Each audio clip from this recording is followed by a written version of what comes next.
Hey everyone, it is Daishihan Miller, and we are here with our next episode of KUDEN podcast, KUDEN radio, whatever you want to call it.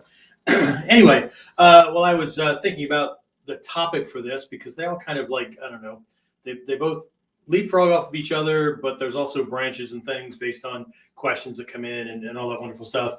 But thinking about the last couple of episodes and the questions that came in about training with teachers and whatnot, I thought I'd do kind of a connection, right? Where this kind of springs off of what teachers have taught me, but what it really led to was realizations. Okay. So let me just start off with this and then we'll officially kick things off, right? I'll let you soak on that, or I'll let you stew on this for just a minute, right? Our prior programming, everything that we were taught by everybody before us, right, is flawed. It's broken, right? It's kind of like the blind leading the blind. And that's where we're going to go with this episode of KUDEN. I'll be right back. So, the big question is this. How are self-defense and success-minded people like us, concerned citizens worried about protecting ourselves, our loved ones, and the things we care about from the monsters we know exist in the world? How do we train in a way that gives us the skills, knowledge, and understanding we need without becoming paranoid fighters or killers ourselves, and yet still allows us to be the hero protector the world needs us to be? That's the question, and this podcast will give you the answers. My name is Jeffrey Miller, and welcome to KUDEN Radio, real training for real people in a real world. All right, and that is my story, and I'm sticking to it. So it looks like we have a couple of folks coming in. Carl's here from Australia. Awesome. Hi, Carl. Western Australia, right? And Julia's here. And I'm sure we have some other people trickling in. Let me open up the chat if it's not already open, just to make sure I don't miss anybody. And so I can catch any stray jackwagons that kind of jump through on YouTube. YouTube tends to be the culprit here because I think I'm funneling everything else through like private pages and whatnot, but YouTube tends to be the culprit. So I'm going to need somebody to tell me how to, filter them before they even do dumb things. Anyway, all right. So KUDEN, episode 88, right? Please remember that there will not be a KUDEN episode next week. Tomorrow evening, my wife and I and a couple of friends are leaving for Galveston, Texas, where we'll stay overnight. And then we will be hopping aboard a cruise ship and going to visit a couple of places in the Caribbean, warm up a little bit. I need a little bit of a rest and relaxation. Not that I'm going to be completely relaxed and rested because I've got big plans for 2022. Anyway, so I won't be getting back until late on Monday evening. And I didn't want to schedule something and then have it not work out so well. So anyway, all right. So again, kind of the lead in, kind of set this up. I've been thinking about what I've been thinking about a lot, right? Because maybe it's just where my head has been about not just progress, right? Not just moving ahead, but like I don't know, quantum, like huge jumps, right? Because the way where progress works anyway, right? You're studying along and you're working on things and you're picking it up, and it's a little bit, and all of a sudden some things will click, and then there's this huge jump, right? It's kind of like when my guys make it to black belt, right? One of the first warnings my guys get at black belt is, yes, you will still be learning some kata, some techniques, things like that, because we have like 9 schools, right? And each school has how many different scrolls, and so there's going to be plenty, right? But what we're going to start doing is taking a look at things more from a situational context kind of thing, right? So how would you apply this technique or this kata or whatever this idea in a confined space? How would you do it, on a stairway or a staircase? How would you, that kind of thing, right? Because they need to make it more and more real world. Not that the lower levels don't do that, but we need to keep moving in that direction, right? But what ends up happening, see, there's this interesting thing that occurs in this realm of progress, right? Progress and moving toward mastery. In the beginning, all of our lessons, right? Every lesson is like ginormous, right? It's huge, right? Everything to a white belt is like an epiphany. Wow, I never thought of it that way. Whatever, everything, right? From everything from how to put their foot in a certain place to a kamae or a posture or a stance or whatever you call it in the martial art that you're engaged in. From the Japanese perspective, they really are different. But anyway, everything's big, right? But as you move along, right, you start to see things over and over and over again. But usually what people see over and over again are the techniques and the models and or variations of them or whatever.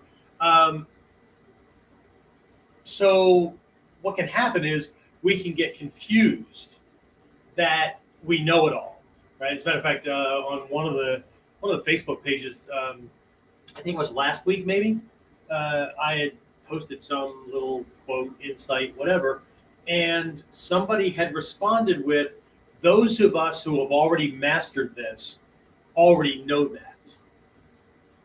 I don't respond to things like that, right? Anybody that already automatically assumes that they've mastered all 9 lineages, right? And all the nuances and all that kind of stuff.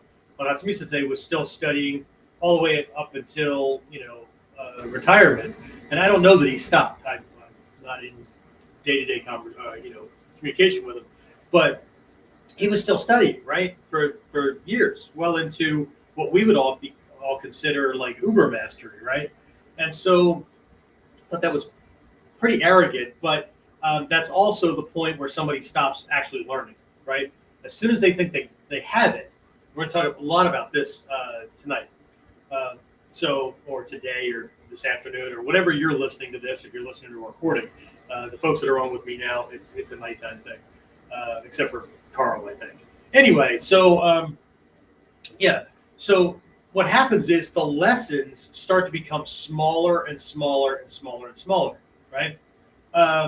But there's this interesting converse kind of thing that occurs, right? If you think of the yin yang, right, and how there's a tail, right, of each of the colors kind of in the other one, right, like 2 comets swirling around each other, right?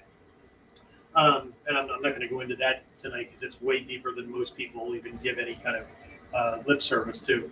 So, but the converse is that in the beginning, right, all the lessons are big, but they're all form related, right? So here's a come on, here's a punch, here's a kick, here's a joint lock, whatever, right? And here's the way it's done, right?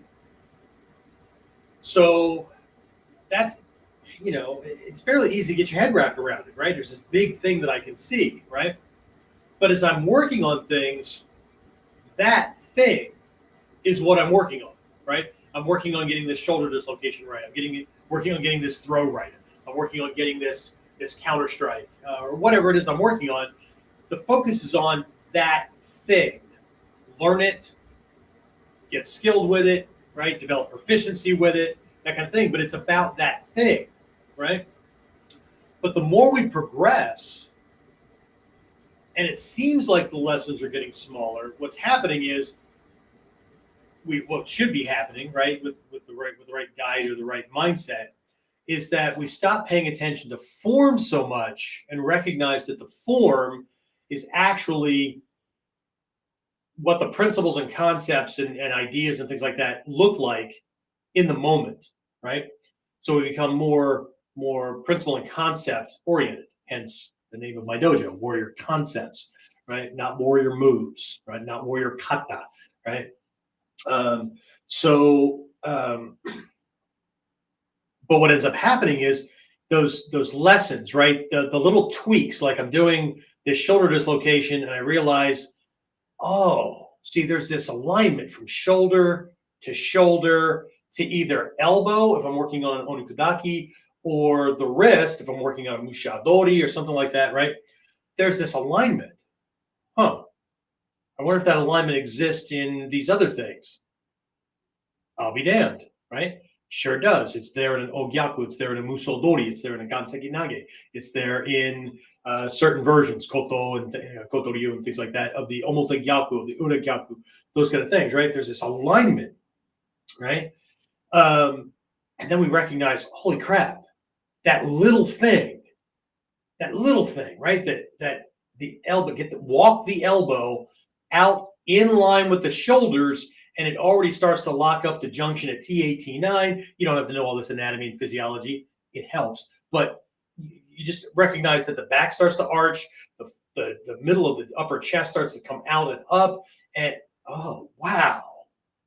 So now, even though the lessons have gotten smaller and we're more detail oriented, that little piece actually starts affecting our training almost globally, right? If I get an angling thing down, or if I get a timing thing or whatever, it's not just about the technique I was working on. It's now about almost everything, right? 70% or better of anything that has that little nuance in it will now, if I get that right, if I fix that piece, I simultaneously fix everything that has it or could use it or whatever, right? So where in the beginning, the lessons look really big, and they are, because the person's, they don't know anything, right? So lessons are really big and they're very form oriented, but the significance, right? I mean, to that person, it's huge, right? But to somebody that's at a very, very upper level, right? The significance is it's fairly small, right? It's contained for that person. It's contained to that kata, that technique, that move, that skill, whatever, right? Because everything is still being compartmentalized, right? But up in the upper levels, the lesson seems to be tiny, minuscule, right? You mean like that much of a tweak, or if I just move just a little bit more, that eighth of an inch or that quarter of an inch makes all the difference. Yeah, right? But that thing, as a significance thing, it's just it's like a quantum leap, right? Forward in progress, right? The unfortunate part is that, and I don't know if it's based on our Western education system or the drive-up window convenience store kind of mentality or whatever it is, when the size of the lesson starts to get smaller, most people tend to go looking for something else, right? They go looking for another style. They go looking for whatever, right?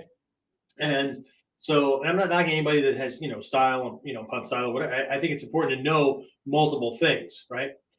I don't particularly believe that I need to train in that any more than I need to understand it, because it might come at me. But everybody has their thing, right? But what ends up happening is people end up jumping ship, so to speak, right? Maybe I have ships on the mind because I'm going on a cruise. They end up jumping ship because they don't understand. They don't understand, or they're not prepared for the transition, right? They have an instructor or a teacher or a data conveyor or whatever that's what they do. That's what they understand, right? And that's their mindset.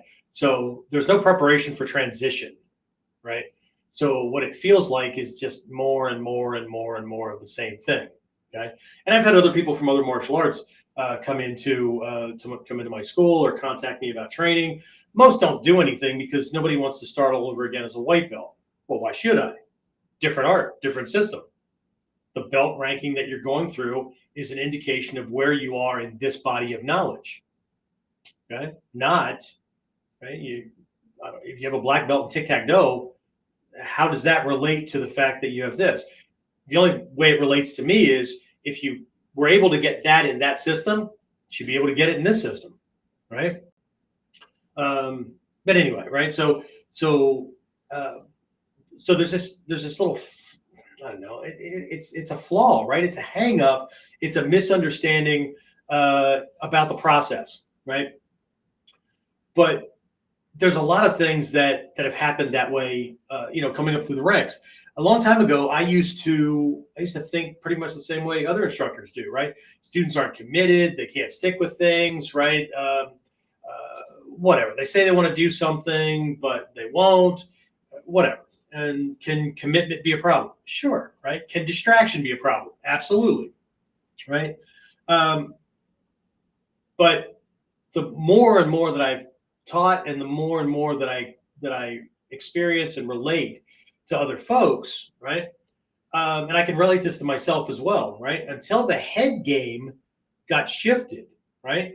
And I learned more about neurological processes and how the brain functions and things like that, right?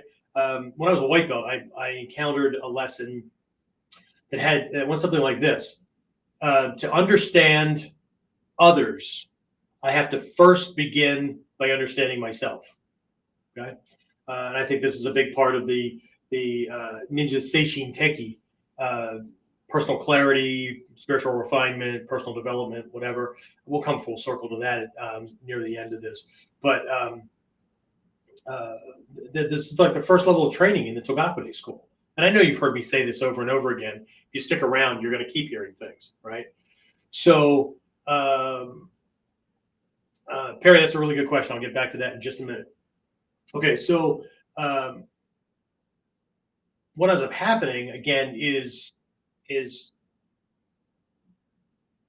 things are being conveyed, right? Here's a lesson, here's a lesson, here's a lesson. If you're going to do it right, you got to do it this way or whatever, right? Well, what's your litmus test for right? What's your baseline for right? Okay.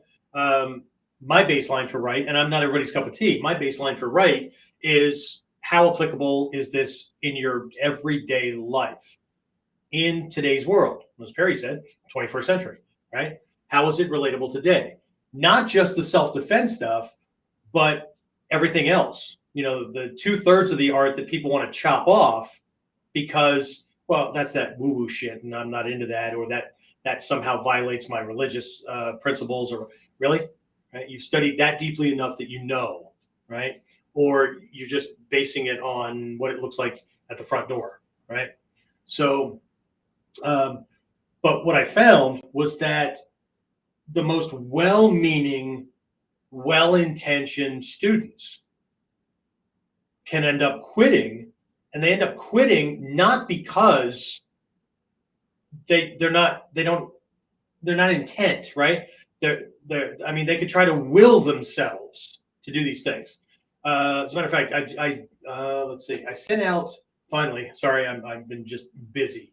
I finally sent out the lesson from last Tuesday's group coaching call with my inner circle guys, and so that, I think that went out today, right? Tomorrow, I'm sending out as a bonus Christmas gift, holiday gift, whatever you want to call it, right? I'm sending out another one, right, from our Friday group call, and they really do go hand in hand, right? The one that's going out tomorrow is really centered on the only 4 things that can really get in your way, right, as you progress, right? And so, but it was this mind game kind of thing, right? It was this, what people don't understand or don't want to think about or whatever is how much what they've learned, or the programming, prior programming, all that kind of stuff that we picked up from other people, right? Indirectly, directly, they taught it to us and we picked it up, or based on the people we hung out with, right? We developed a mindset that was just like theirs, okay? You know, that old cliche thing, right? It's hard to fly with eagles when you hang out with turkeys, kind of thing, right? It's cliche, but you know what? It's right, right? What that means is you can't hang out with a certain group of people and bathe yourself in a certain mindset, right? That's down here, and get here, because they can't help you get there, right? No matter how many personal development memes you read on Facebook, no matter how many quotes you see on those motivational posters in job spaces, no matter how many cliche, these quotes and statements that people pull out and throw around or whatever, is going to change anything, right? Because we end up being conditioned and wired at the cellular level, right? And again, this isn't one of those classes, but you'll pick this up through these 2 Christmas gifts that I sent out, right? So what ends up happening is there's all this stuff that has to be undone.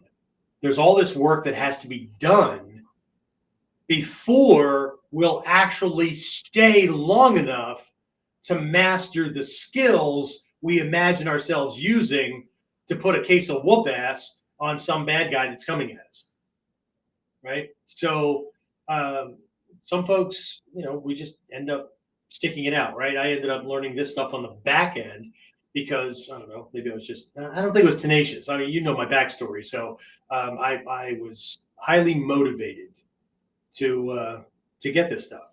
So anyway, so what I along the way, right, and between my student time and my time over the years instructing, right, and studying. Why does this happen? Why do people quit? Why do people procrastinate? What all this stuff, right? Why do I do it, right? I ended up coming up with going through a bunch of realizations. Going through a bunch of realizations, right?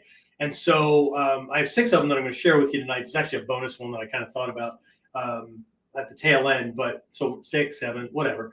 And so I'm going to go through those, but I think this is a good time to answer a question that Perry asked because it goes farther, right? So Perry says, you teach a lot of swords and movement. How is it really relatable to the 21st century? And that is an excellent question, right? I would ask that to everyone. Okay? Just like I would ask the question to a student or an instructor, right? The question is, do you realize that when you are trying to study, learn, master this stuff or whatever, right? Especially if you're self-protection oriented or you're success oriented to a great degree, right? You don't want to just like get to the next level or whatever, right? I have a pet phrase that I've been using lately, right? Based on the way I see most of the population in most societies working, right? I believe that everyone is racing to average, but just a little bit better, okay?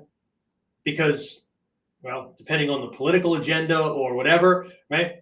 People are afraid to say the wrong thing, do the wrong thing or whatever, so they end up towing the line, right? So that nobody bashes on them. Nobody calls them whatever phobia names and whatever, right?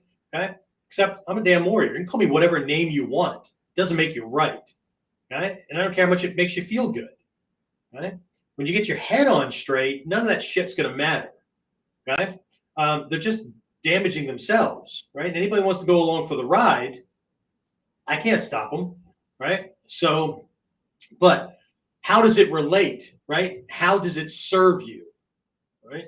So again, Perry's question is about swords and that kind of movement and all that, right? So Perry, early on, unless somebody comes to a sword seminar or something like that because they're interested in that kind of classical thing, I don't introduce that. All the weapons that I put up front early on in people's training are all modern weapons. Knife, short stick or club, chain, flexible weapons, handgun, those kind of things, right? Because that's 21st century stuff, right? But besides the coolness and the classicalness and all that people want to get involved in when it comes to swords, right? These weapons teach certain things that it's hard to see when you're dealing with shorter weapons or whatever, okay? So here's a for instance. If I teach people knife first, and then I teach them sword, or I teach them hanbo first, right? 3-foot, half staff, whatever, right? And then I teach them long staff. One of the first things they hear from me, both in the short stick or knife and the longer weapon kind of thing, is every mistake you make with small weapon is going to be magnified by the larger weapon. It's actually going to be easier to see. Might not work the same in the other direction, but in the opposite direction, what I can say is, look, if I teach you a bunch of sword techniques and then you end up with a knife in your hand and you can see that knife as a sword with an extremely short blade, you have now doubled or tripled the number of techniques you have without having to have done them with a knife. The movement, the evasion, the idea, the principles and concepts embodied in that sword technique can still be applied. Same thing. I can apply sword technique with a hanbo or with a cane, right? All I do is, from a mindset perspective, I have this thing. Yes, it's blunt force trauma, right? It's a stick weapon, but I can still handle that like a sword. It just doesn't have an edge, right? So if I take my sword techniques and apply it to hanbo, I just doubled or tripled the number of hanbo techniques that I have, right? The problem is that people tend to compartmentalize, or they're not guided to see how this works, okay? In ancient Japan, knife or tanto techniques were what-if techniques, okay? Hanbo techniques were what-if techniques. They were relegated way down the line because everybody had long weapons. I mean, can you imagine? Everybody's going out in the battlefield with spear, halberd. I would assume not a long staff, but maybe they put the peasants and the farmers up front or whatever, right? They've got these longer things or whatever. But you know what? Screw it. I'm going to take my trusty little 3-foot stick and I'm going to go out there, right? Most of them have blades longer than the friggin' stick that I have, right? So how did that end up being a what-if weapon way back in the day, right? What if my long weapon got cut during combat? Now, how can I use this shorter and shorter and shorter and shorter and shorter piece because I might have to in that instance, right? So it was about pragmatic application of techniques, but it was also about understanding what problems I may have to deal with, right? It was not about learning a style and that's what we're going to stick to. Does that make sense? Okay, you totally understand. That's fine, right? But if we can relate them, right, and we can see things from a principle concept based, or at least trust that our teacher's coming from a perspective that's way higher, and they're presenting things in a way that, look, you need to get this first before I can even start explaining why we do it that way, when you would use this and all that. All the things that students want to learn up front, right? It's this bullshit Western academic kind of thing, right? And the modern thing. Holy crap. I've been told that university professors are practically held hostage by the wants, needs, and preferences of their students. I've also been told that in the corporate structure now, HR people, human resources people, right, are being trained in the new way to handle the younger workers because they won't do anything until you explain to them why it's being done that way. Okay, so I'm supposed to take maybe a year's worth of strategy and planning to come up with this system. I bring you on to do task work for this piece, and I have to explain all this before you'll do that job? Screw you. Get the hell out. I'll hire somebody else. A whole bunch of people waiting right behind you that have submitted applications. That's an easy job, right? Any company that's rolling over and doing that kind of crap, right? It's just a recipe for failure or mediocrity, right? And if they go belly up, they freaking deserve it. Okay, same thing with professors can't do anything, right? Universities are perfectly okay with professors leaving because they become businesses, right? So, if somebody's going to take their money somewhere else, then, well, shit, right? We'd rather have our money than have to pay you a paycheck because I can always replace you with a professor that'll toe the line, right? But professors are being told by students, I don't want to learn that. That's too sensitive for me. That triggers me, right? Really? I thought you were here to get freaking educated. You don't have to like the knowledge, but you need to know it so that you can do something with it. Holy shit. Can you imagine coming into a martial arts school? Well, maybe it happens anyway, right? But you know, a martial arts school or a self-defense program, and you go, see, I don't like the idea of somebody throwing a hook punch at me. So how about if we just skip all those techniques, right? I don't like the idea of somebody tackling me and wrestling me to the ground and maybe cutting my throat. Can we just skip all that stuff, That'd be cool, right? There's the damn door. I'm sure you can find somebody that'll tailor things for you because they want your money, right? But that question I started to pose earlier, left an open loop, I apologize, is do you realize that until you learn this stuff for yourself, you are putting your life into the hand or hands of those people you have selected to teach you. This is not like buying a refrigerator or a damn car where if it's a lemon or if it doesn't work, you take it back and you piss a bitch and they replace it or you get your money back or whatever, right? When you find out that this stuff doesn't work, the lights are getting turned off and maybe permanently, right?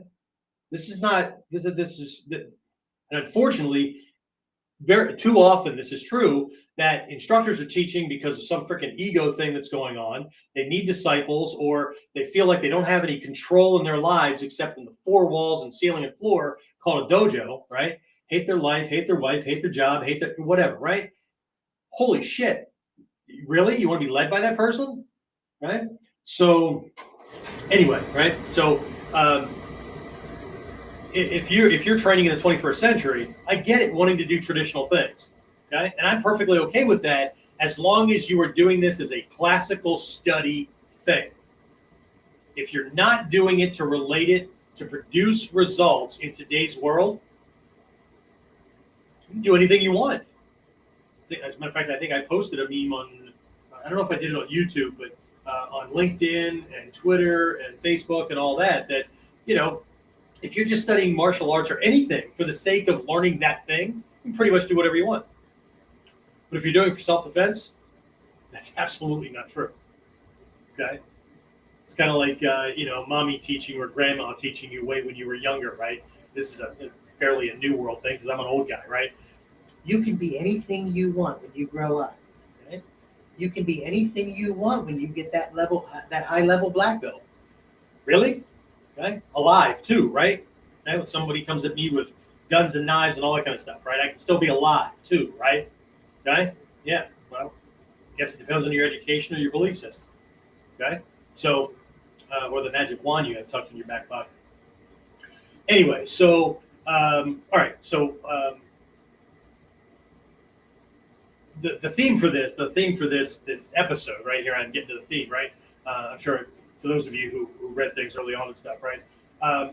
That the title is "Stop Dreaming Small." Okay, and I'm not here to tell you how, right, or what to learn or whatever, unless you're one of my students, right? And ultimately I still give them choice, right? But I also give them a warning, right? You're grown up. You can do whatever you want, okay? Right? You're a grown up. This is what you wanted when you were a kid. When I'm a grown up, I'm going to do whatever I want. Then we can tell me what to do, right? Well, here you are, okay? And I'm going to tell you the same thing. You're a grown up. Do whatever you want. Those of us who know better are probably going to tell you that some of those things are dumbass things that you shouldn't be doing. But default back to number one. You're a grown up. You can do whatever you want. You can believe whatever you want, whatever, okay? But what ultimately happens is your life is a litmus test of whatever those beliefs or skills or values or how you apply things or whatever actually is, right? So no matter what kind of bullshit you spread around the world, you're a walking, talking, living example, and so is your life and environment of what you're really doing and the results that philosophy is producing, right? Me too.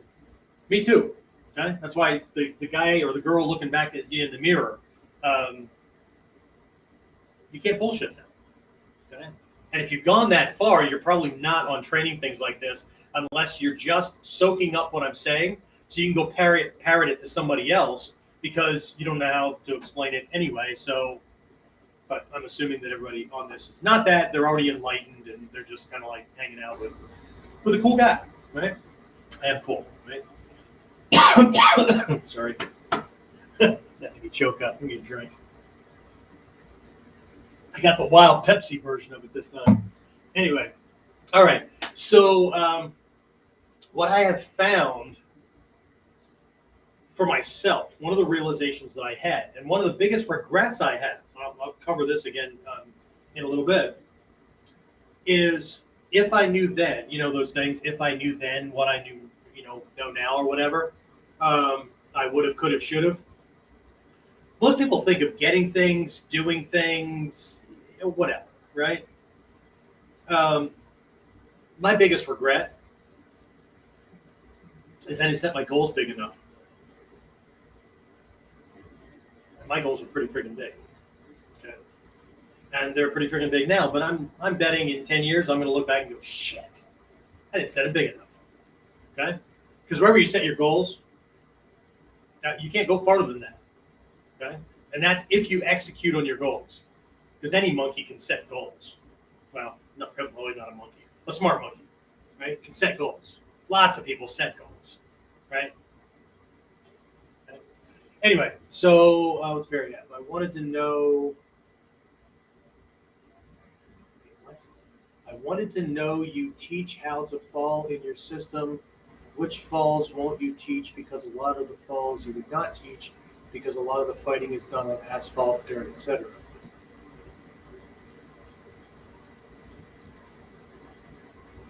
Are you asking me what falls I would teach or won't teach? Because the ultimate goal is to be able to do all this stuff on asphalt. All of them. I remove mats out from underneath students as quickly as possible. This goes right back to swords, or the question there, right? Think somebody on the street's going to give a shit what you like and what you don't like when it comes to break falls, or you're worried about getting hurt or whatever, right? No, they're all these break falls and rolls and leaps and all that kind of stuff, right? There's a break fall in this Shinden Fudo school that looks like you're in a bridge on the ground, except that your hands aren't behind you. You're on your shoulders. Your midsection is up in the air and your feet are flat on the floor, right? So you've got this bridge position, right, that you're in, like this, okay?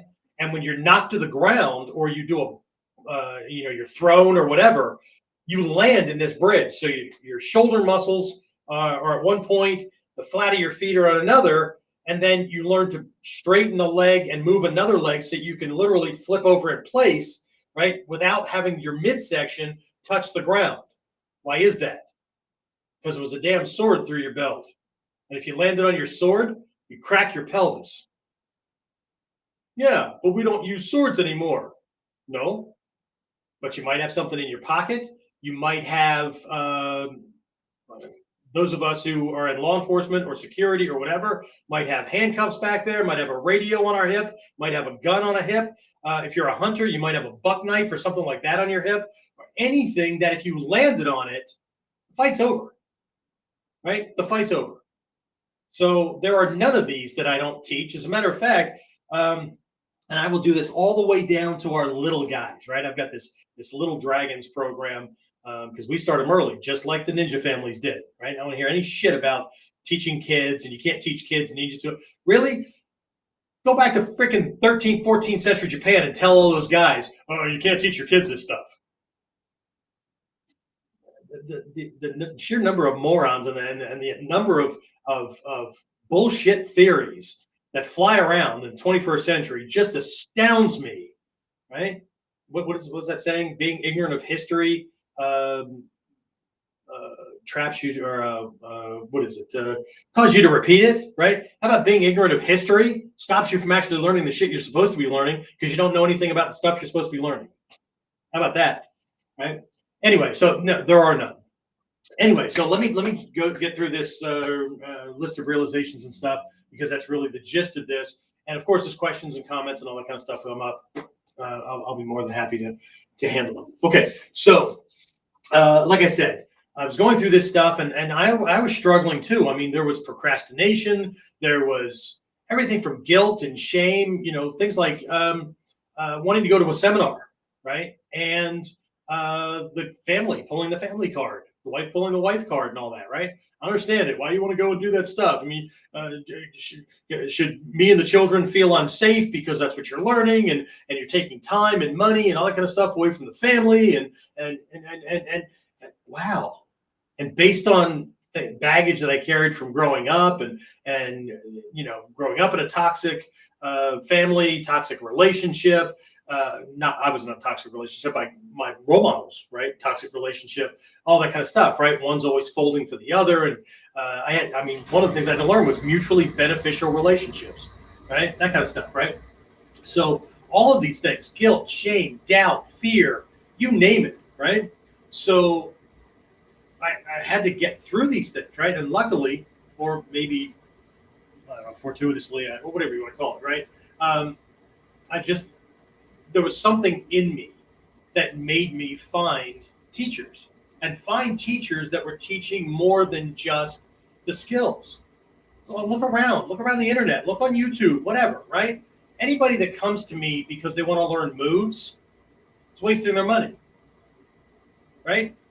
Because you can do it for free. Why should I pay you when I can go through YouTube? And absolutely right, okay?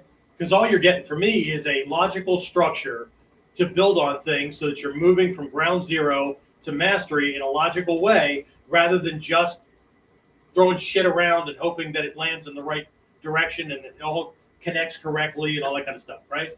All you'd be getting from me is how to relate this stuff and how to be able to get to the principles and concepts quicker and get the other stuff that 95% of instructors aren't teaching, because all they focus on is the martial stuff, right? Except that people have sucky lives. They are angry all the time. They're resentful. We have people in the freaking art now online, on Facebook at least. I don't know what the hell they're doing on any of the other ones, right? They just happen to pop up on my notifications because I'm connected to some of these groups, because they allow me to drop information about the upcoming KUDEN and stuff in their thing, and sometimes they want a little feedback or whatever. I'm just not one of those guys that jumps on and wants to answer everybody's questions, right? There's enough self-professed gurus out there, all arguing about being right. You don't need me in the mix, right? Because they're just going to jump on me, and I don't need to argue with any of them, right? I know what my position is, but there's just all this crap, right? It's just, anyway, all this crap, right? So I had to go through this work myself, right? So I'm going to go through this, right? So let me just go through this list of these 6 realizations, right, that I had, and hopefully, or maybe some will resonate with you, maybe some will stick, maybe some you can use to maybe get unstuck, or instead of next technique, or I've been practicing, so I got a little bit better and all that.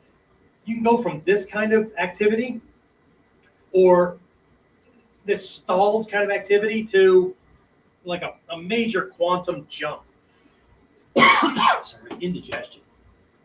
Okay, so let's do this. Number 1, and again, these are in no particular order. They might kind of streamline along. When I thought about this today, I just sat down with a piece of paper and just thought about these realizations that move somebody in not just in a positive direction. I'm not talking about just growth, right? I'm talking about uber big freaking quantum leap kind of shit. I'm talking, leaps and bounds kind of thing, right? I'm talking about going so far beyond your expectations, you can't believe that you're where you are. Okay. So, number 1, the size or scope, however you want to describe that, the size or scope of your vision, of your dream, right, of your goal, right, is in direct proportion to how far, I have this stuff written down, so if you see me looking down and read my notes, is in direct proportion to how far you can go. You can't go farther than a goal you set for yourself. You can't go farther than something that you see. And that's why it's important, as we move along toward goals, that we assess, know where we are, and if one becomes a foregone conclusion that you're actually going to make it, that you either establish another bigger goal, or one just as big but in a different area, or you expand the scope of this one because you see what's already possible. Well, shit, that was easy, or it wasn't as hard as I thought it was, so let's make it bigger, okay? But The size or scope of your vision, your dream, is in direct proportion to how far you can go. Again, you can't go farther than what you envision, right? So again, there's that you'll see tomorrow. An email is going to come out. It's going to say you need to do training bonus number 2 or something like that, right? It's another recording from one of my inner circle trainings with folks, because I think once I did these things, I think that they're so freaking important, right? That I just decided I'm just going to give them away. Here you go. Okay. And in all honesty, right, I'll get to this. It's another one of those realizations, right? So I don't want to keep stepping on things. All right, realization number 2, right? What I used to dream about. Now, of course, this was a fairly recent one, right, within the last decade. What I used to dream about and envision.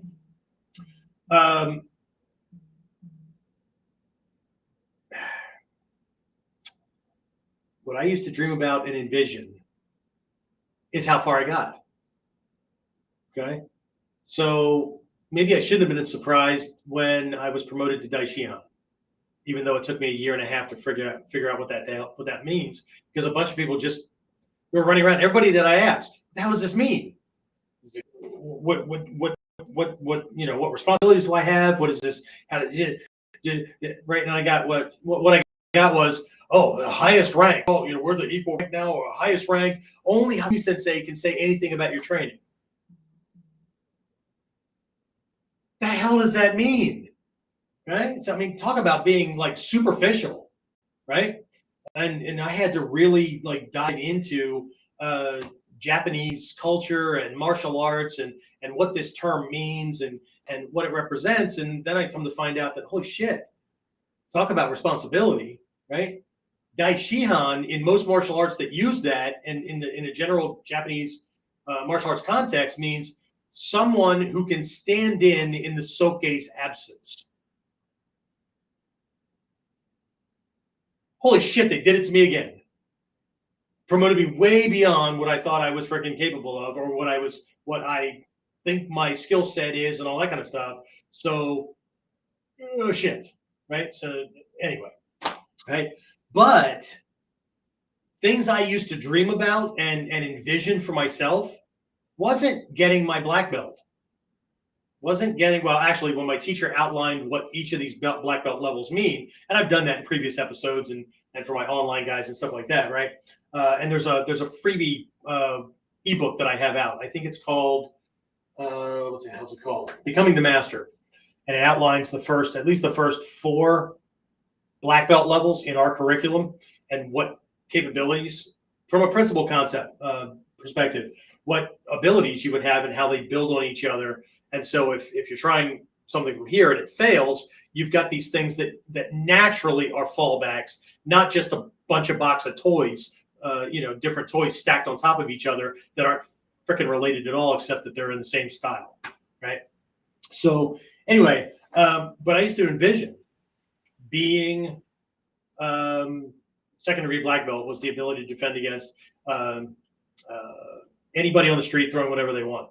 They're not a killer, just the average schmuck with a fist and an anger management problem, right?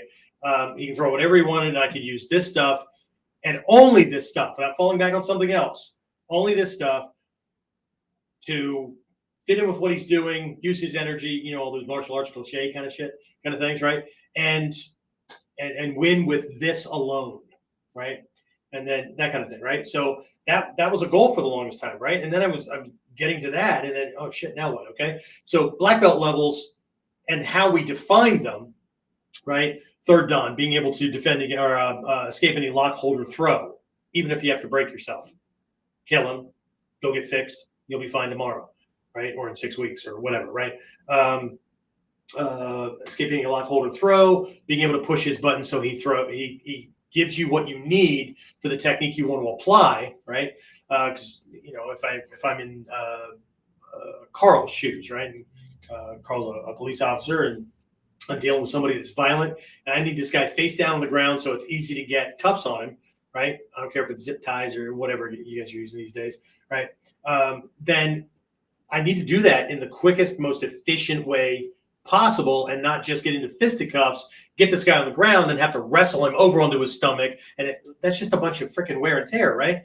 But if I know where I need him to go, where I need him to be, and so to get there, right, this would work. And then, okay, what does he have to throw at me, right? So now I have a choice, right? From a lower level skill perspective, I either have to wait until he throws that and then be in that mindset and remember, oh shit, yeah, I wanted to catch that and put him down on the ground, or I learn to position myself and create moments where it's too good to pass up, where he attacks me the way I need him to attack me so I can apply the technique that I want to apply that puts him in the position I want to put him. Okay. So it just keeps moving up from there and all that kind of wonderful stuff. Right. But I ended up envisioning those things. I envisioned being where my teachers were at their level. Right. And there were a couple of times where, yeah, I actually envisioned being Soke. Right. And then I would be reasonable. Right. Can only be one. And that's true. However, right. So you can only go as far as you can see, right? Or as you're willing to see. Okay.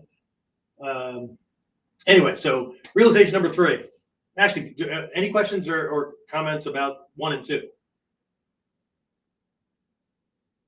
Let's see.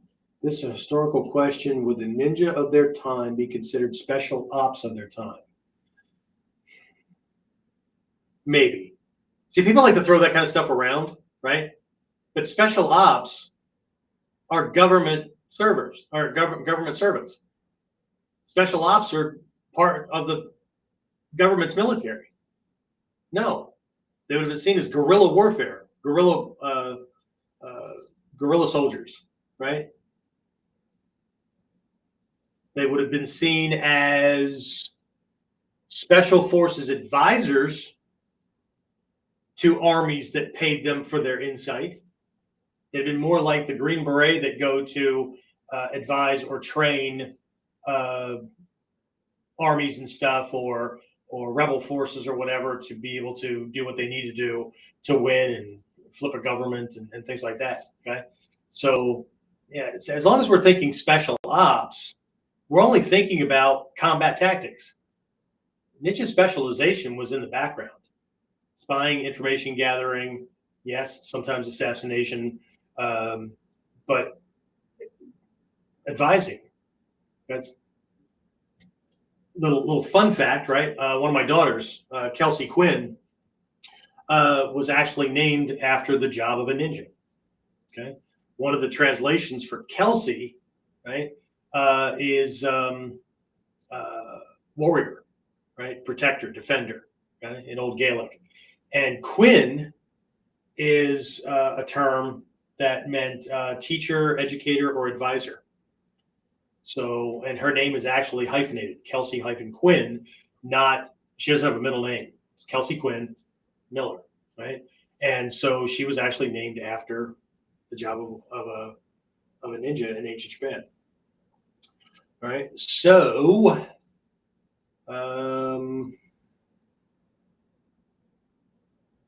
I have no idea what Kathleen Watson put up there, but if folks can keep an eye on that, if this becomes a damn advertisement, I can just hit the block thing. And I apologize if you're not, but I have no idea what you just typed. But if it says .tech, I'm assuming you just dropped a freaking website on us. So anyway, all right, let's just, I don't see any questions or comments. So you're welcome. So I would just move on. All right, so realization number 3 that I had, right? Here's a big one, right? I wasn't raised and I wasn't educated to be successful. I was raised and educated to accept my lot in life. It was very difficult when my teachers, to me since they included, were teaching things about being a professional, being uber successful, having the ability to be in a place and be so centered and so full of potential, right? Or so capable that in any instance, if I needed to be at another place in the world, whether it took plane, train, automobile, a walk on the wild side, whatever, right? I could do that. Okay. That's why I said one of my regrets, I didn't set my goals high enough. And one of the reasons I didn't set my goals high enough was because I was taught that shit we've been talking about over the last couple of episodes. Okay? Can't have your cake and eat it too, right? That's not how we live. That's those rich fucks, right? Those people that, right? That's not us. No. Okay, whatever. Okay, so I was not raised or educated to be successful. I wasn't raised or educated to be anywhere close to being a master, martial arts or anything else, an expert, whatever. Right, and here I am, multiple books published. I'm a co-author of other books. Right, I've consulted with and helped companies like or universities and companies like Nissan of North America and all that kind of stuff. Right. The kid growing up, the 20-something, even the 30-something, whoa, holy shit. The idea of getting on the phone and talking to the corporate director of Nissan North America, like, he needs my help. What can I help you with? Not like, will you hire me? Okay? But just having that conversation. And then sitting down and telling one of the vice presidents of manufacturing, right, you got holes in your stuff. If something bad happens here, people are going to die. I don't care how much shit you have in place. It's all feel good. Okay? Would you like my help? Right? I wasn't raised to be that guy, and I wasn't that guy. Right? So that realization had to happen for me to close that gap, to get over obstacles that prior programming started and I built additions on or nurtured or protected and maintained. Like having an outhouse instead of having, I grew up with an outhouse and I bought a house with like 2.5 baths, but no. You go to the wooden shack out back and you poop in a hole in the ground and no, that's not something we use. That's something those other people use, right? That's how people treat most of the things in their lives that are quote unquote not me, not them. I can't do that. That's not natural for me. No, that's not habitual for you. That's not conditioned into you. That's not part of your wiring because it hasn't been. You haven't been wired that way. Right? Doesn't mean the wiring can't be changed. Right? That's another one of those prior programming conditioning things. Right? You were born this way. I remember the time I finally became aware of religion. Right? Not necessarily religion, but like there's all these different churches in town. That's a Presbyterian, and that's a Catholic, and that's a Baptist, and that's a right. So go home and Dad, what's up with this, right? And he goes, "Oh, we're Methodist." Oh, okay, but it was explained almost in a way that, like, it was genetically wired that was just like white guy of Asian descent, 5/8 Native American, and whatever. It's all plugged in, right? And then I realized, wait, what? No, it's not. That people choose these things based on what? And that led me down other rabbit paths or rabbit holes or whatever, right? So think about how many things, right, we've been pre-programmed with or have come to believe of our own accord, right? And this is easy to find out, right? Every time you need to do something and you either procrastinate or you have doubt or you get that lump in your throat or you find other things to do, busy work or whatever, so you don't have to do that thing, or you make excuses, that's not me, or I don't have time, or whatever. You're bumping right up against shit that if you don't fix it, you're not moving forward. You're not getting ahead. If you do get ahead, it'll be by inches, not feet, not yards, and certainly not by miles or kilometers or whatever my other friends use. Not. Can't. You're not wired for that. Okay? All right. Let's see. I guess that now that I'm looking at my notes, the first two things that I read off were, I guess they should have been realizations, but they were just part of my introduction. So that one that I just read off is actually realization number one. The very first realization I had was that I was not wired, I was not raised or educated to be successful.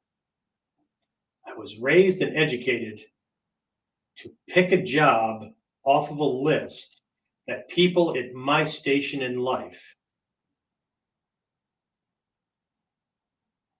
that basically that everybody else would be okay with me having. They wouldn't be made uncomfortable. Anyway, all right, next realization. I was taught to set goals like a poor person, like a wannabe. You know, that'd be nice. Oh, I really want to do that. Yeah, but right?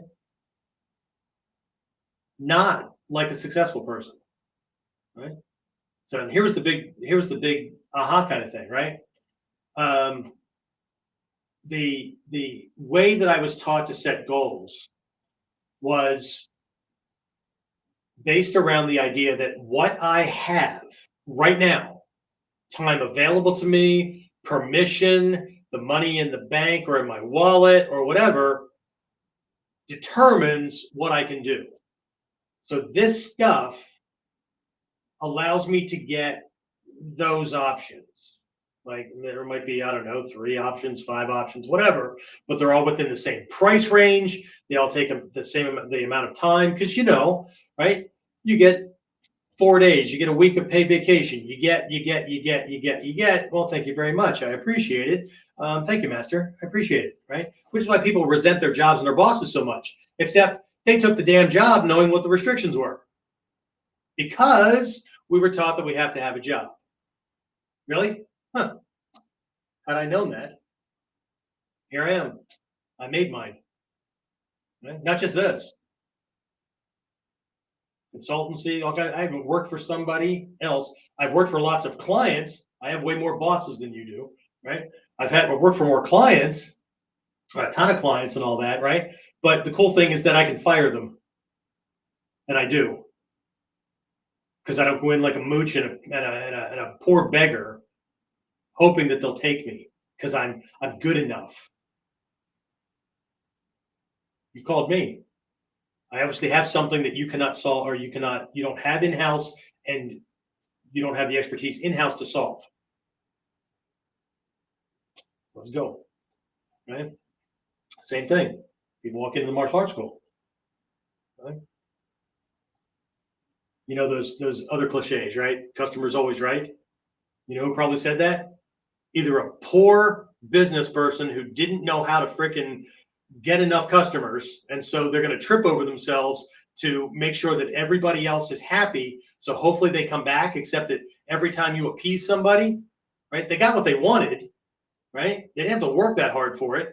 But if they see you just like everybody else, they still see that they have options. No guarantee they're coming back, right? Or the person who said it was a damn customer.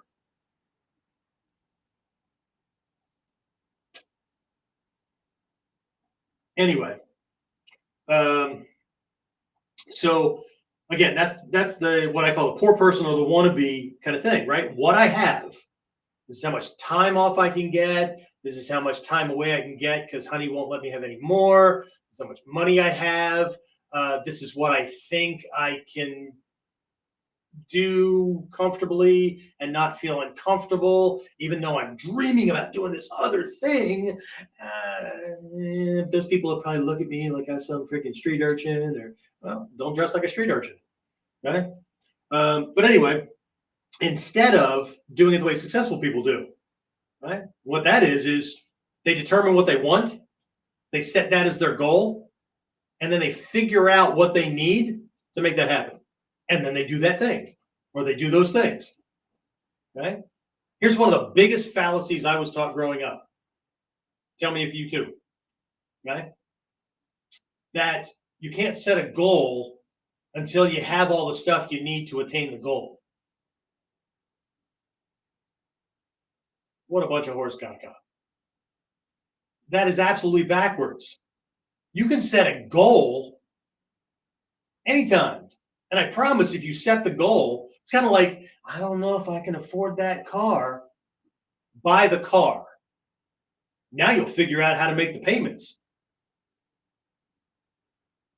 And if your current job isn't it, well, I guess you better find another one quick. Right? Or figure out how you're going to make some extra money on the side, or all kinds of things that, because the other things that we were taught too, I want you to think about this, right? This is related to this. Children do not learn from their parents by what their parents say. They learn from their parents by watching what their parents do. And that goes for all role models. Their teachers, their aunts and uncles, the people in the neighborhood where they live. You can say all you want, but they're learning. We were learning by watching.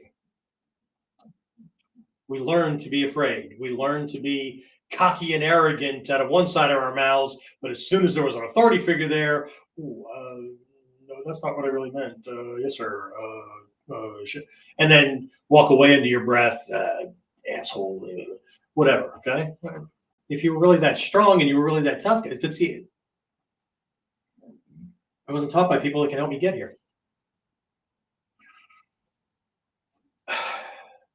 Anyway, all right. So, and that goes for friends too, right? You cannot attain to higher heights hanging out with people that have no aspirations or that have mediocre or average aspirations. How do you know what they have? You hang out with them all the time. What do? You're doing the same thing that they are okay doing. It's just the way it works. Your life is a litmus test of that which you have created. Consciously, subconsciously, or unconsciously. Doesn't matter. Right? Until you take control of the process, nothing's going to change. And now you can try, but you're not going to try for very long, because those anxieties and fears and doubts and all that kind of shit's going to come back up again because you keep heading too far. Right? What I say a couple of episodes ago, right? Success lies just outside your comfort zone. Massive success lies way outside your comfort zone. But until you make the move, but we're warriors, right? You should be able to take on all kinds of hardship. Because just talking about it, it's just more BS. All right, anyway, let's just keep going, right?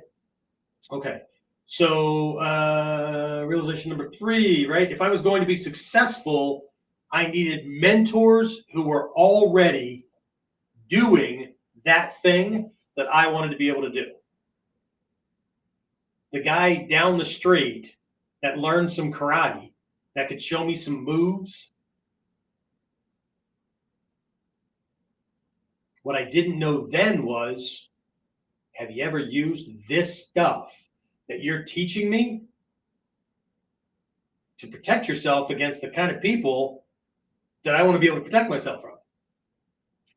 Because there's lots of instructors out there. Way fewer that maybe have a black belt, or they teach a self-defense program or whatever, right? So they've learned the stuff that they can teach you, right?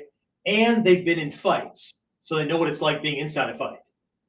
There's way fewer still that are teaching stuff that they personally have actually used against a violent person and survived.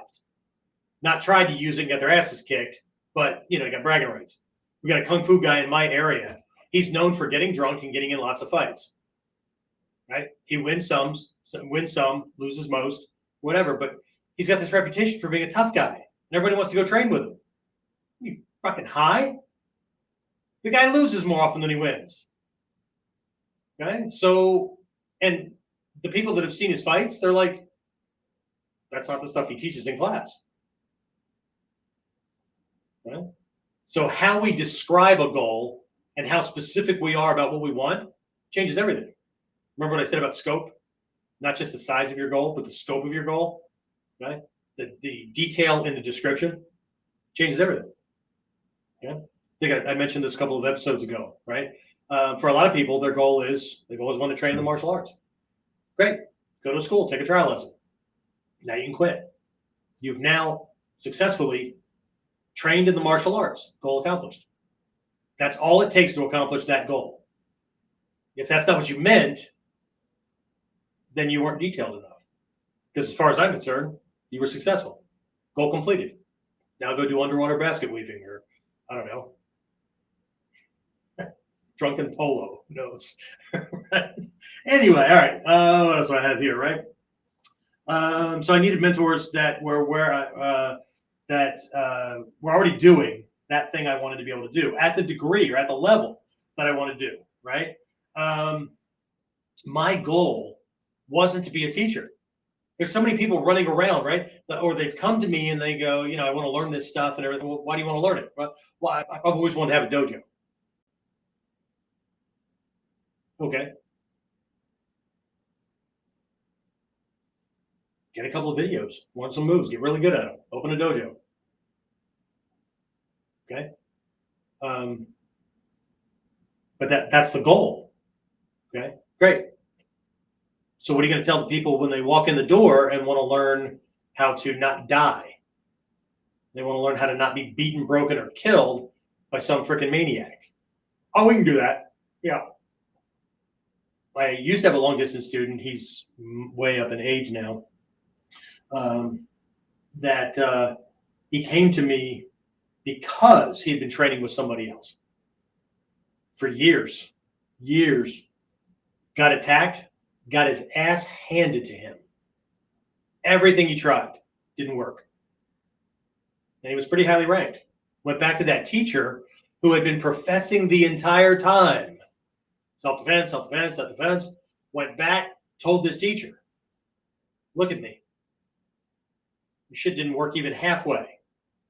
The teacher said, well, this is really a sports system. I mean, it can be used for self-defense. I'm sorry you misunderstood. No. Anyway, right? So my goal was surviving violence. So I had to be very, very critical about the teachers that I found, that I sought out. Okay.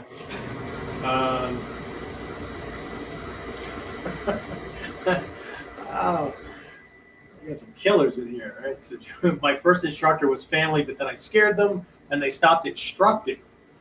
They stopped instructing you, or they just stopped teaching altogether? Because if they just stopped teaching altogether, maybe I should stop. Anyway, but you're here, right? I had a Vietnam vet that trained with me for a while. His name was Tom. Won't mention his last name or whatever. Tom was a tough guy. Tom grew up in South Philly, and Tom spent a couple of tours in Vietnam, all that kind of stuff. And I remember one time we were in the dojo, and Tom was probably halfway to black belt, and we were talking about this stuff, this exact thing, and he said, that's my my one hard fast rule, right? As soon as I realize I can kick the teacher's ass, I do two things. One, I do it. Two, I quit, right? So I just stopped and smiled and said, so what does that mean? Or what does that mean for me? He just smiled and nodded and said, still here. And he was for a long time. He ended up leaving because I think his wife got cancer or something like that. So anyway, so for me, the teaching came afterwards, right? It came after I became successful at being able to use what I learned to survive against bad people, right? So I don't believe that those who can do, those who can't teach, right? I believe those who it's all about teaching. It could be compassion, it could be all kinds of things, but a good percentage of the people that I've met that the goal was teaching, right? That they were making up for some kind of lack, just like when they get into relationships, right? They get these holes in themselves and they're looking for somebody else to fill those in, right? So anyway, I could be wrong. I don't think so, but I could be wrong. And that's another difference between me and a lot of people, right? And this is not an arrogance thing. It's not a ringing the bell kind of thing. This is an independent, strong person kind of thing, right? I am willing to be wrong. Hell, I'm willing to be so wrong, so far in left field, if you know the baseball reference, right? That I'm freaking parking cars in the parking lot. But when I find out that I'm wrong and I'm acknowledging and I acknowledge it, right? I'm going to make changes. I'm going to fix it. I'm not going to fight to death to hold on to the bullshit that I told myself. But at the same time, when I say I'm willing to be wrong, I also mean I'm willing to be wrong in the eyes of other people who are following bullshit conventional wisdom. I'm willing to be so far different from them. I could be the only one in the room doing what I'm doing. It's okay, right? So let's see. Stop teaching me. Okay, I believe their heart was in the right place. They wanted to teach me to defend myself since I was a girl. But when it came to where I could hurt them, no more lessons. Yeah, I remember I was my ex-wife.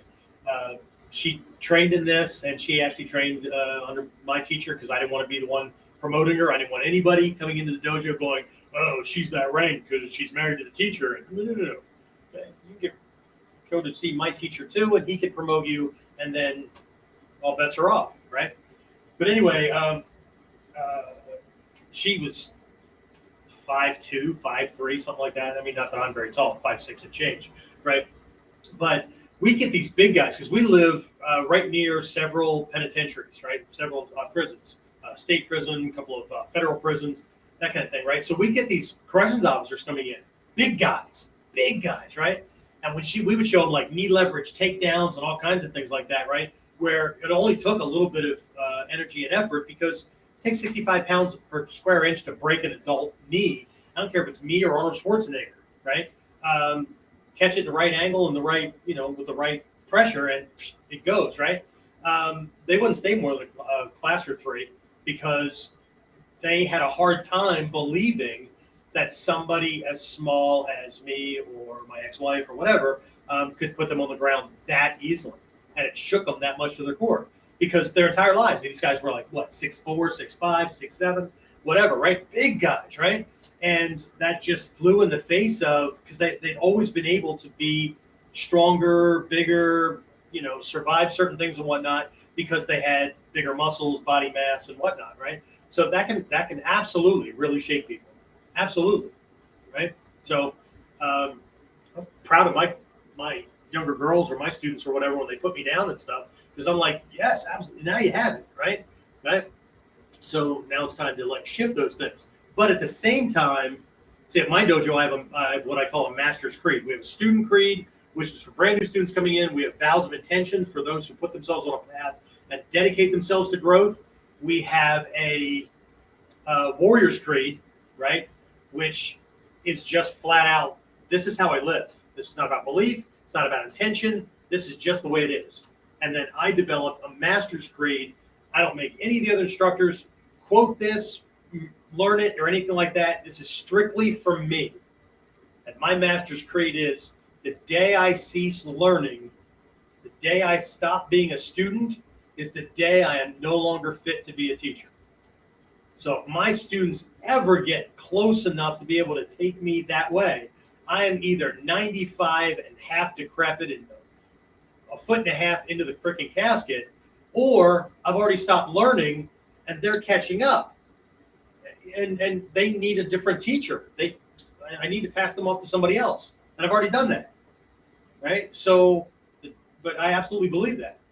That day I cease to be a student is the day I'm no longer fit to be a teacher. Because the teacher should always, if this path is about growth and progress, there is no end. There's no end to the path. Everybody wants there to be an end. Right? Everybody wants certainty. Welcome to freaking life. Right? It's called a path for a reason. Right? It's called a path for a reason. If a path ends, you've either walked into a damn wall or fallen off a cliff. Paths don't end. They merge with other paths or whatever, right? But by and large, and if a path ends, freaking make your own. It doesn't mean you have to stop walking. Again, more bad freaking lessons from people, right? Anyway, all right. So realization number 4: aim higher than you can imagine and expect to fail. But failing's not good. Failing is an F. Fail, oh, right? Every successful person has failed more often than everyone who has ever attempted to be successful. There was a poster a bunch of decades ago. I mean, what was Michael Jordan at the top of his game, right? Yeah, pun intended. Right? There was a poster that was out, and a picture of him, right, and a simple quote, right? I am a success.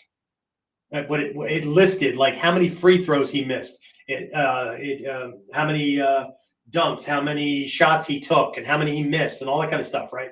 I missed, all these kind of things, right? And at the bottom it said, I am successful because I failed so many times and kept going. Right? So failure is like this bad word we were taught. Don't fail, don't fail, don't fail. Get straight A's, right? No wonder we're freaking anxious, right? Straight A's never made anybody rich. And going back to like setting a goal before you even know how you're going to accomplish it, right? I don't care what you think of Elon Musk or his goal to go to Mars or anything like that, right? Right? Elon Musk had that goal from the time he was 13 years old. Not only his dad was a salesman and mom was a teacher or something like that, right? Not only did he not have the freaking aerospace engineering degree, or I don't even know if he has that now, right? Not only did he not have all this stuff and he didn't have the gazillions of dollars or whatever, but he had no freaking idea how he was going to even make that happen. But that single goal has caused him to create all the companies and do all the things he's had because they had to create the technology and the money and all that to get to the big goal, knowing that he might fail. He might die before it ever happens. Okay? So here's the thing, and this is where my regret, right, that I didn't set my goals high enough, right, is aim higher than you can imagine and expect to fail, right? Not make it to the goal, right? It doesn't mean that everything, if I fail, right, it all falls apart. No. If I set the goal that far and that big, and I fall short of making it, what most people call failing, how far did I go? Even if I did 40%, let's say that my goal for the end of 2022 is make $10 million. And I fall short and I only make 1% of that. How much did I make? $100,000. I made 10% of that, I made $1 million. People don't think big enough. We weren't taught to think big enough. Okay? When I get my black belt, what the hell does that mean?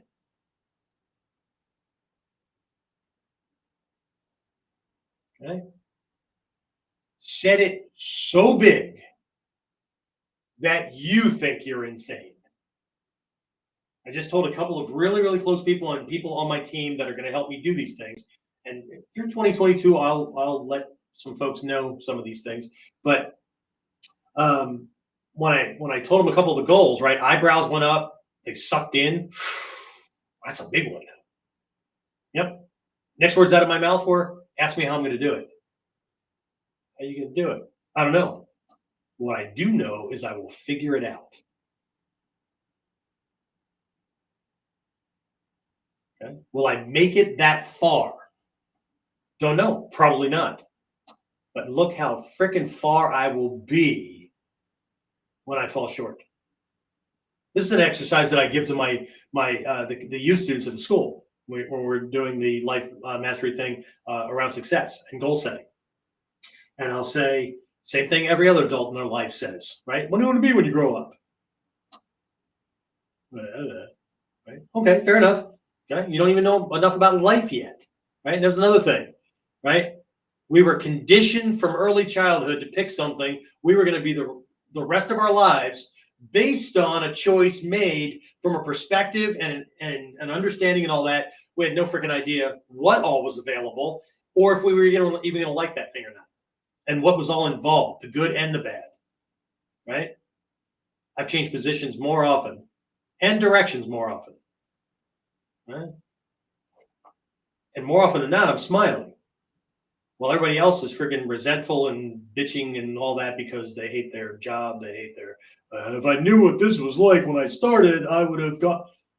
Who said you can't drop what you're doing now and go do that thing? Well, I'm at this point in my life. Seriously? So you've suffered this long. Why not just suffer to the grave? Fantastic plan. Right? Anyway, right? So, but my realization was, and this is where my regret lies, right? Aim so high that you're guaranteed to fail on that target. Because if you set a goal that's easy to reach, seriously, that was even worth setting. That's like, again, looking at my money, my time, my whatever, and then having options. Well, our goal this year is to go to Disney. When you go to Disney? Oh, December, what obstacles are in your way? Oh, none. We've already got the time off. That's not a fucking goal. That you scheduled a trip. That's not a goal. That's a scheduled trip. Seriously, that's a goal? That's like having a goal of waking up in the morning. Unless you're dying of cancer and every day is a freaking challenge, it's not a goal. And if it is a goal, I don't want to see the rest of your life. Not even close. Okay. Now, some of this stuff I'm still working on.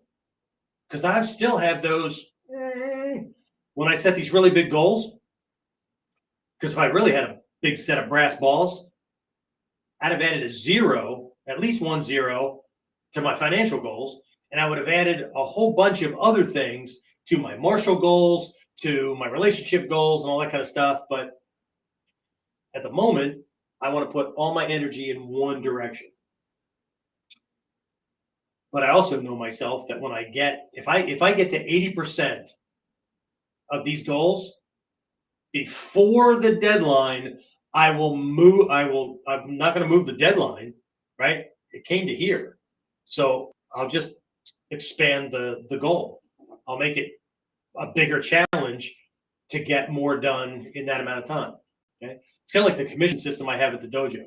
When I bring people on as staff originally, right? They're on a commission base. And they're on a 90-day probationary period, right? Because if they can't bring in or they can't help the dojo grow, they can't at least replace their own paycheck in 90 days, then they don't want to grow. They just want to collect a paycheck. And if they don't want to grow, they can't help me grow. They can't help the dojo grow. But the way the thing is set up is we have a monthly goal, right? 20 basic new student enrollments and all that kind of stuff, right? It kind of works out to a certain kind of thing or whatever, right? Because you got to keep the doors open for the people that are really serious. But anyway, right? So if we make that goal, there's a commission pot or there's a bonus pot, right? If we make that goal by the 20th of the month, more money goes into the commission pot because we got 10 more days to exceed the monthly goal. We make it by the 15th, more goes in because now we have another whole half a month to exceed the goal. I'm one of those guys that's more than willing to share the wealth, but only to people that are goal-oriented, growth-oriented, right? And want to live a freaking fantastic life. Anyway, all right. Realization number 5. Got to get this thing wrapped up here pretty soon, right? So realization number 5 is that 80% won't do what they have to do to be successful. I've watched it. I once offered one of my black belts, not quite a partnership, but it would have led there, right? For teaching at the school, helping school grow and all. It was really, really, really good. No. I need my state job, right? I need safety and I need security. No such thing. Have you seen the government shut down several times? Almost lost his house because the state budget seized up and welfare people got paid, but the state employees didn't. and had to put second mortgages on their freaking houses and all that kind of stuff. Yeah. Everybody wants certainty. Like we all came out of the womb with a guarantee that we were going to live a certain amount of years and have a certain type of life and all that kind of stuff. Really? Wow. Interesting. So anyway, right, 80% will not do what they have to do to be successful, right? I could literally give everything away for free. I know, a bunch of you are like salivating now. Will you? Will you? Okay. I could literally give everything away for free. And 80% still won't do what they have to do to be successful. All they care about is they didn't have to pay for the training. What I find, here's a sub-realization, right? As a martial arts instructor and as a consultant, those who have paid me the most in time, effort, resources, yes, money, right, have been more committed, have complained less, and have accomplished their goals more often than those that I gave discounts and bargains and freebie shit to and all that. The people that paid the least, complained the most, quit the soonest, didn't practice, nothing. Because zero or free or discount has less value attached to it. See, now Sensei's all about money. Nope. I have the same perspective that ninja have always had. Money is a tool, just like my hanbo, my sword, my shuriken, my mindset. It allows me to accomplish goals faster and more effectively and more efficiently than scraping and clawing.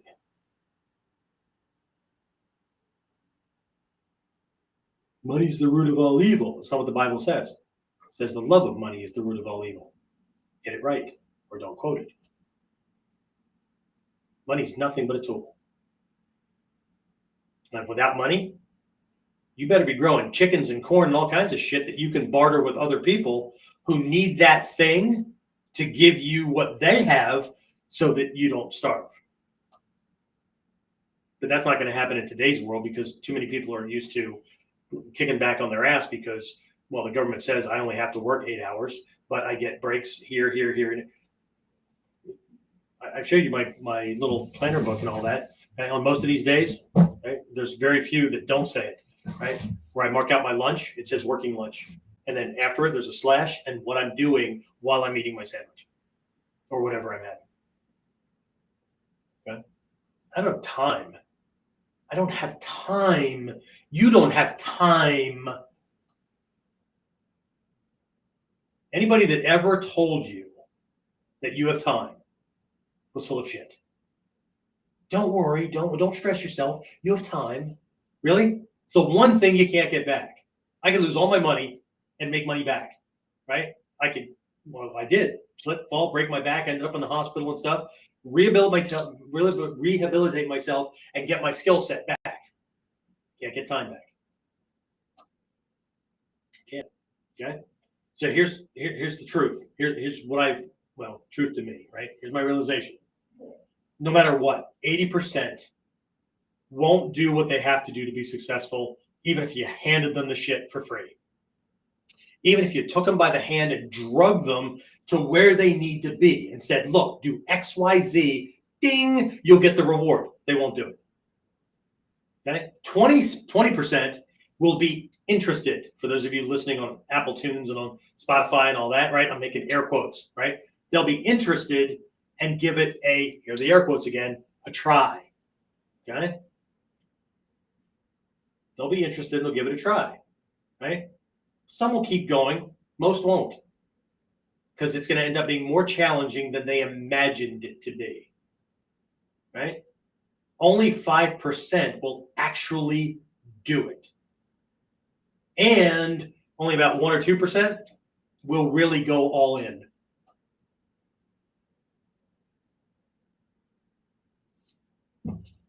Okay? I just recently told my students, especially my Shinobi Kai students, my inner circle, really close people, right?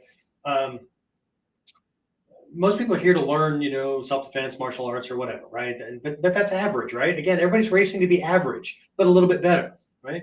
What are my black belt? Okay, what's going to make you different than anybody else? Maybe 1 in 1,000, 1 in 10,000 black belts have the skills necessary to defend themselves against a freaking enraged killer, because most of those people are doing sport martial arts. I'm not saying they can't defend themselves, right? But that's not what they're training for. You get what you aim for. Talk about that coming up here pretty soon. Let's see. Oh yeah, there was a business coach. His name was Zig Ziglar. He said, if you aim for nothing, you'll hit it every time. Okay. Anyway, so what I told him was, I'm not teaching you. I'm not training you to be in the top 20%. Okay? Only 5% are doers anyway, right? I'm not teaching you to be in the top 5%. I'm not even teaching you to be in the top 1%. I am teaching you to be in the 1 or 2% of the 1%. You can, what it really comes down to is you can either produce results with this stuff in your life, and not just in defending yourself against what? Most of us live in a pretty safe area, right? Pretty safe world with a likelihood of being attacked, right? Unless you're in a job like Carl or I used to be or whatever, it's not going to happen that often. So what the hell are you going to use the rest of the stuff for the rest of the time?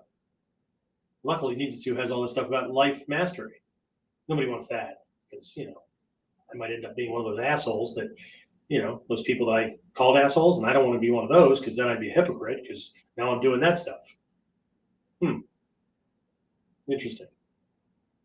Money can't make you happy. Made me freaking happier than being poor. I know. I used to be.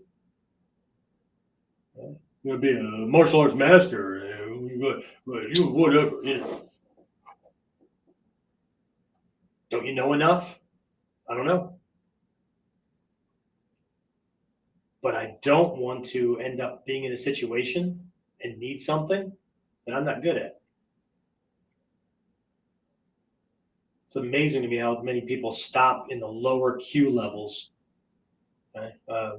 Maybe sometime I'll cover the equivalent chart that I borrowed from a teacher that we came up with to relate the belt colors from white belt to black belt and beyond to Western academic school grades. I mean, people would be surprised to find out that they quit at a level that was equivalent in the Western, yes, your ABCs and all that kind of stuff. But if you compare the building blocks and the knowledge that you're learning in your martial stuff to the equivalent on the academic stuff, how many people would be surprised or even offended or pissed off at me because I made such a chart, right? To find out that they dropped out of school, right? The dojo, right? Somewhere between preschool and second grade. But they're damn well confident that they could protect themselves against a killer. Cool. Maybe I should be learning from you. Anyway, all right, realization number 6. Energy flows where attention goes. Okay, I know teachers told me that over and over and over again, but the reality is that which gets measured gets accomplished. It gets finished. It gets attained, right? So many people have nebulous goals, right? I want to be a black belt. Okay. What's it going to take to get to black belt? Well, I have to learn these skills. Okay. How many Fudokens, right? How many punches? How many skis, right? Shikanken, whatever. Do you have to throw? Do you have to practice for that to get into muscle memory so that you own it and you don't just know it, right? For those of you listening audio only, knowing or owning it, I'm pointing at my body. Knowing it, I'm pointing at my cranium, right? Because if you only know it, the first time you're freaked out or surprised, guess what? you're not going to have access to those neural circuits. It's not wired into muscle memory. It ain't coming out when you're not thinking. It's the way it works. Okay. So we have to establish benchmarks and measurements and baselines and things like that, right? That's what a good solid curriculum and a lesson plan that teachers teach off of and testing standards and all that kind of stuff do, so that somebody can be sure, or as sure as possible, that they can do what it is that they think they can do. Okay? I scrambled somebody's brain the other night. I said, the problem is that most people think that they can do what they think they can do, but they can't. And you know that as soon as you put some pressure on the technique, or you confuse them, or you cause a little bit of disorientation or whatever. One of the cool techniques I have for mid-level and upper-level people is they'll stand facing their partner, and then they'll do, I don't know, like 20 jumping jacks. They'll drop and do like 20 push-ups. They'll stand up and spin around in one direction 5 times, spin around the other direction 5 times, come to stop in front of their partner, and then their partner's going to punch, grab, or kick. And they have to execute their kamae or whatever. Okay? Their brain is out of sorts. Their breathing is fast. Their heart is racing. Their muscles are shaking, exactly like the adrenal response in the fight, flight, or freeze mechanism. Well, not exactly. Pretty close. Okay? Well, who the hell wants to do that? Now I risk failing. Oh, what will people think of me if I mess this up? I don't know. That you don't know it well enough? Can't have them think that. That'll blow the whole facade out of the water, won't it? Shit. My BS is going to go, well, that's not going to work. Anyway, all right. So, again, this is what the Ninja Seishin Teki training is all about, right? The Seishin Teki Kyoyo, right, is the first level of the Togakure Ryu's training of their 18 levels of ninja training, right? It's about personal clarity, spiritual refinement, personal development, however you want to translate that, right? It's about becoming the Tatsujin. Tatsujin is a Japanese term. It became associated with like master swordsman, right? But Tatsujin, I once broke this down during a seminar or whatever. But basically, what the two Tatsujin, the two kanji represent. Jin is a person, right? Tatsu is this other thing, right? But it means fully accomplished, right? Or fully actualized. Tatsujin is a fully actualized human being. That is the target that my teachers gave me. Not to be a master martial artist, to be a fully actualized human being. And yes, I'm still working on it. Come up short a lot, right? But that's the goal, okay? To be fully actualized so that whatever it is I'm trying to accomplish, I can do that, right? Right now, I think I have more commitment and more heart than some days I have energy. I know that because I'll have this laptop on my lap in bed, sitting up, working until 1, 2, 3 o'clock in the morning to get projects done that, come hell or high water, will get finished. And I will realize that I'm asleep and open my eyes and my fingers are hovering over my keyboard. And I fell asleep and I have no idea when. That's my clue. Close it up, go to sleep, get back up, 6, 7 o'clock the next morning, and hit back at it. Because, folks, I don't have time. Next month, I turn 59. I don't have time. Right? And I'm not going to act like I have time. I have goals. I have shit to be done. And I know how cheesy this sounds, but I have a legacy to leave behind. I don't want my dojo to die with me. I want Warrior Concepts to still be helping people be and live to their best self long after I'm gone. I don't have any kids that are like interested in doing it. I mean, I have kids, but they've got their own things. So I have to leave something behind that is going to make sure this happens. And I firmly believe that at this time in human history, ninjutsu is necessary again. And one of my goals for 2022 is to bring ninjutsu back. The ninja boom was in the 80s. We're going to do another one. So let's go. Anyway, one more realization. This was the bonus one that I wrote down. That's what I was just talking about. Time. Time. Okay? It's the only thing that you never get back. I mentioned that earlier. Anyone who told you, don't worry, you have time, was full of it. It's bullshit. Right? How much further would you be if you started 10 years ago? How much further would you be if you started with all this stuff and really kicked in and got away from your programming and all that kind of stuff and really kicked in your potential 5 years ago? How about a year ago? How about 6 months ago? Now, before you go and get all pessimistic because I just like whittled it all down and I suck. Start now. Stop waiting for the best time. Stop waiting for the right time. Stop waiting for Aunt Minnie to die and will you $1 million so that you'll have the money to do the things you want to do. Hope you have an Aunt Minnie that has $1 million that will it to you. Right? Stop getting in your own way. Stop dreaming small. Everybody already thinks you're crazy anyway. Just frickin' show them. Anyway, questions? Do or do not. There is no try. Anybody else? Any questions? Stop. Oh, stop. No. Sorry. Let me see if anything else popped up here. Anybody? Anything? Scroll back.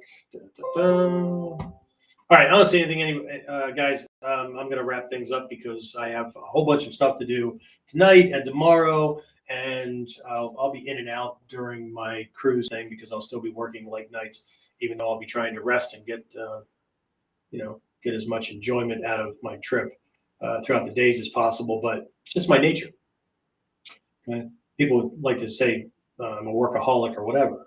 No, I'm fanatical about accomplishing my goals that I think would make the world a better place. Okay? I know it would make my life better. Okay? And my job, but my passion is to drag as many, and I mean drag because people are not conditioned to do this stuff, to drag as many of the well-intentioned. Because I don't have to drag the ones who are the doers, right? My goal is to drag as many of the well-intentioned across the finish line so that they can do the shit that they have always wanted to do. So they can be rock stars too, right? As many as possible before they put dirt on me. Actually, they're not going to put dirt on me. I'm going to be cremated and they're going to scatter me at sea. I want to be returned to where we all came from. So anyway, that being said, I will talk to everybody again next time. Watch your email next day or so. There's going to be a list coming out with like all these programs and ebooks and all that kind of stuff that I have that we're doing an end of the year sale, 50% off everything. You get 3 things. I'll give you 2 more at same or lesser cost or whatever. And then I've got this big old package deal and all that kind of stuff. So everybody that really wants to freaking jazz things and just go. And for anybody who wants to talk about actually like training with me, getting in my inner circle and doing things, shoot me an email, warriorc@warrior-concepts-online.com, and in the field, the subject line, right, put call request. Okay, I'll be checking my email and all that throughout the my trip here for the rest of the week. But we can get some things scheduled and talk about it. And I don't just take anybody. So the first thing we're going to talk about is where you are, where you want to go, all those kind of things, right? Just qualifier questions that I have. And I need to make sure that we're a good fit. Okay. Not just me being the right teacher for you, but I want to make sure that I'm getting the right students. Okay. So that ought to shut a whole bunch of people down because doubt's going to pop in for a bunch of people anyway. So anyway, I'm just fun to listen to on a Monday night, right? All right, that's it. I'm gonna wrap this up and let me bring up my other little things here. There we go. All right, that's it, guys. I'll talk to you again next time. Be safe, train hard, live well. Get more of KUDEN Radio. Subscribe to your favorite podcasting site or subscribe at modernninjawarrior.com.